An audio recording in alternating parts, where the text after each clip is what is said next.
Rajkot market yard શાકભાજીના ભાવ તારીખ 14/6/2025। કાચી કેરી 300 થી 600 રૂપિયા, લીંબુ 200 થી 1100 રૂપિયા, તરબૂચ 40 થી 120 રૂપિયા, બટેટા 170 થી 381 રૂપિયા, ડુંગળી સૂકી 105 થી 350 રૂપિયા, ટમેટા 300 થી 600 રૂપિયા, ચૂરણ 1400 થી 2000 રૂપિયા, કોથમરી 600 થી 800 રૂપિયા, મૂળા 260 રૂપિયાથી 370 રૂપિયા,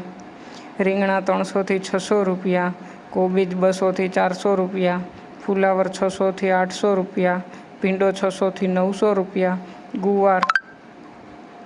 1400 થી 2000 રૂપિયા, સોળાસિંગ 1600 થી 2000 રૂપિયા, ટિંડોરા 500 થી 1200 રૂપિયા, દૂધી 100 થી 240 રૂપિયા, કારેલા 500 થી 650 રૂપિયા, હરગવો 200 થી 1400 રૂપિયા, તુરિયા 700 થી 1000 રૂપિયા, પરવર 400 થી 800 રૂપિયા, કાકડી 300 થી 500 રૂપિયા, ગાજર 350 થી 500 રૂપિયા, ગલકા 300 થી 600 રૂપિયા, બીટ 240 થી 440 રૂપિયા, મેથી 1500 થી 2000 રૂપિયા, ડુંગળી લીલી 1000 થી 1200 રૂપિયા, આદુ 700 થી 900 રૂપિયા, મરચાં લીલા 600 થી 800 રૂપિયા અને મકાઈ લીલી 240 થી 460 રૂપિયા।